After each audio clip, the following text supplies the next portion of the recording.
আমরা আজকে যে জায়গাটি যাচ্ছি সেই জায়গাটির নাম হচ্ছে গুন্ডার চর।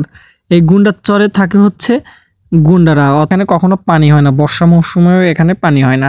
এই ঝাউ গাছগুলো যদি লোকালয়ে থাকতো তাহলে কিন্তু মানুষজন একেবারে শেষ করতো। দেখেন এখানে কিন্তু চরেও কিছু বুনো বাদাম হয়, এই দেখেন বুনো বাদামগুলা, ঠিক আছে। ঝোপঝাড়গুলোর ওই পাশে নাকি আনসার ভিডিপির যে ক্যাম্প, ওরা আর কি এখানে যে চাষিদেরকে গুন্ডারা আর কি ধরে নিয়ে যেত। তো এই জন্য আর কি সরকার থেকে এই আনসার ভিডিপির ক্যাম্পটা এখানে চরের মাঝে স্থাপিত হয়েছে। হ্যালো, আমি হৃদয়।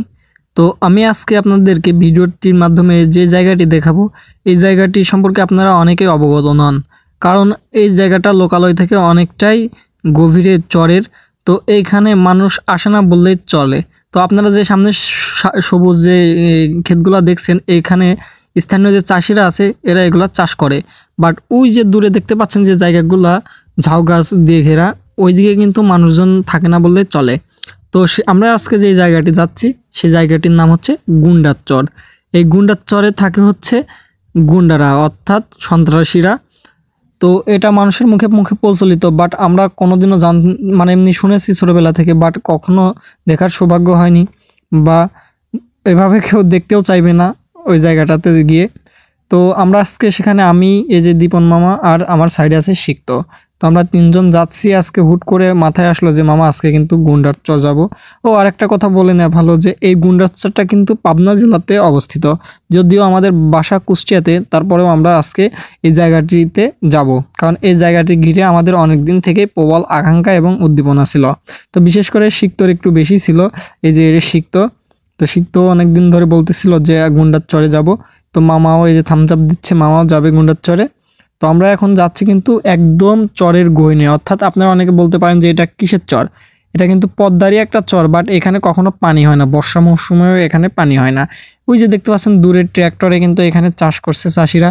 তো এখানে চাষ করে মেবি বাদাম বুনবে বা লাগাই কি করে জানি না। তো ওই যে দূরে দেখতে পাচ্ছেন যে আফসা আফসা যে আবহাওয়া, তো আমরা কিন্তু ওই দিকেই অগ্রসর হচ্ছি। তো এখন দেখার বিষয় যে কত সময় লাগে। তো এই চারদিকে চাষিরা বেশ এদিকে চাষ করছে।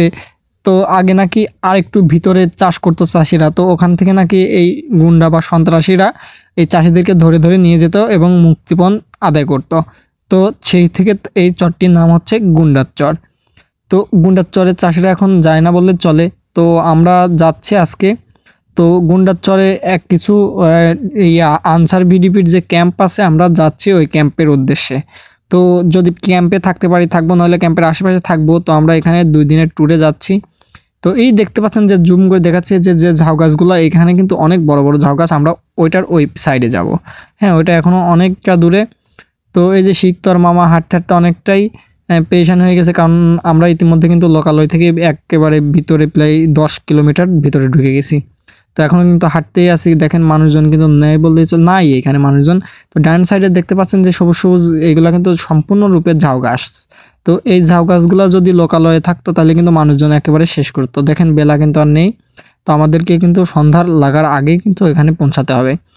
তো এই ঝাউ গাছ যেটা বলছিলাম, এই ঝাউ গাছগুলো লোকালয়ে থাকলে মানুষজন কিন্তু সংগ্রহ করতো। বাট দেখবেন আপনারা কি নার্সারিতেও কিন্তু এই ঝাউ গাছগুলো মানে উৎপাদন করে এবং ওইগুলা পরে সেল করে। বাট এইখানে একদম হাজার হাজার লক্ষ লক্ষ ঝাউ গাছ পড়ে আছে, বাট একটা ঝাউ গাছ নেওয়ার মানুষ নেই। তো আমরা এখনো হেঁটেই যাচ্ছি, তো জানি না কত দূর আর হাঁটা লাগবে। তো ঝাউ গাছ ছোট অবস্থায় দেখতে কেমন আপনারা কিন্তু অনেকেই জানেন না। এই দেখেন এগুলো কিন্তু ঝাউ গাছ, ঠিক আছে। ছোট অবস্থায় ঠিক এমনই দেখতে ঝাউ গাছগুলা। তো মামা আর শিখতো বলতেছে যে অনেক পা লেগে যাচ্ছে আর হাঁটা দুঃসাহ হয়ে উঠছে। তো আমিও আরও অনেক পায়ে ব্যথা করছে, কারণ অনেকটা পথে হাঁটা হয়েছে। তো এখনও দেখি সামনের দিকে যাই কত দূর আর লাগে। তো মোটামুটি আমরা 2-2.5 ঘন্টা ধরে হাঁটতেই আসি, বাট এখনও যে জায়গায় যাব, যে গন্তব্য, সেই গন্তব্যটা এখনও দেখতে পাচ্ছি না। তো দেখেন এই যে সামনে কিন্তু এখানে দেখেন বুনো বাদাম, এই যে বুনো বাদামগুলো হয়েছে। অনেকে বলতে পারেন যে বুনো বাদাম কি। তো এখানে কিন্তু চরেও কিছু বুনো বাদাম হয়, এই দেখেন বুনো বাদামগুলা, ঠিক আছে। গাছগুলা কিন্তু অনেক বড় হয়ে গেছে। বাট চাষিরা এখানে এখনও দেখছি এত দূর পর্যন্ত আসছে চাষিরা। তো এখানে কিন্তু বাদামগুলো হচ্ছে সিটে বুনে দেয়, কোনো রকম চাষ দিয়ে সিটে বুনে চলে যায়। বাট ওই যে ঝাউ গাছগুলো দেখতে পাচ্ছেন দূরে কালো কালো, ওই পাশে কিন্তু চাষিরা কখনোই যায় না ওইগুলার ওই পাশে, কারণ ওই পাশে একটু যাওয়া রিস্কি। এই দেখেন বাদাম গাছ একটু আমি আপনাদেরকে দেখানোর চেষ্টা করি। তো বাদাম গাছ কেউ আগে দেখছেন কিনা অবশ্যই কমেন্টের মাধ্যমে জানাবেন, ঠিক আছে? ফার্স্ট টাইম কেউ বাদাম গাছ দেখে থাকলে। তো দেখেন কি পরিমাণ ঝাউ গাছ, লক্ষ লক্ষ ঝাউ গাছ ডান সাইডে, দেখেন হাজার হাজার ঝাউ গাছ। তো এই দেখেন আমি একটা বাদাম গাছ আমি আপনাদেরকে দেখাই। এই দেখেন উপরে কিন্তু এই দেখেন বাদাম, দেখেন বাদাম কিন্তু বুনছে, ভিতরে কিন্তু বাদাম এই দেখেন বোনার পরে উপরে কিন্তু উঠে আসছে যখন জ্বালাইছে আর কি, বীজটা গজাইছে। এই দেখেন ঝাউ গাছগুলা, ঠিক আছে? এগুলা ছোট থেকে একটু মিডিয়াম সাইজের ঝাউ গাছ। দেখেন সূর্য কিন্তু প্রায় ডোবা ডোবা ভাব। তো দেখি আর কত দূর যাওয়া যায়। তো মনে হচ্ছে মামা বলতেছে যে ওই এই এই ঝোপঝাড়গুলোর ওই পাশে নাকি আনসার ভিডিপির যে ক্যাম্প, ওরা আর কি এখানে যে চাষিদেরকে গুন্ডারা আর কি ধরে নিয়ে যেত।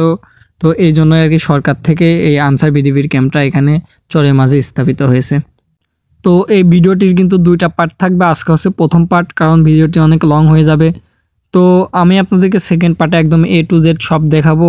ফার্স্ট পার্টে কতটুকু দেখাতে কি পারলাম কি জানি না। তো অনেক হাঁটাহাঁটি করার পরে ক্ষুধাও লেগে গেছে দেখেন, কিন্তু এখন গাটাও একটু ছমছম করছে, কারণ অনেকটা ভয়ও লাগছে, কারণ অনেক ভিতরে চলেই আসছি। দেখেন সামনে ঝোপঝাড় সাইডে একটু ভয়ও লাগছে। তো হালকা পাতলা কিছু খেয়ে নিয়ে আজকে ভিডিওটা এখানে শেষ করি। তো শিখতে দেখেন এখানে কিন্তু খাচ্ছে আর হাসছে, ঠিক আছে? তো মামাও দেখেন এই সাইডে কিন্তু এই যে চকলেট দিচ্ছে আমাকে। তো আজকের ভিডিওটা এই পর্যন্তই শেষ করছি, ঠিক আছে? তো খেয়ে দিয়ে দেখি ক্যাম্পে যাই শুয়ে থাকা যায় কিনা। তো কালকে কিন্তু নেক্সট পার্টে কিন্তু আমি আপনাদের জন্য অনেক ইন্টারেস্টিং ভিডিও আনবো। তো আপনারা কিন্তু নেক্সট পার্টের দিকে অবশ্যই ফলো রাখবেন। তো ভালো থাকবেন সবাই, দেখাবেন নেক্সট কোনো ভিডিওতে। আল্লাহ হাফেজ।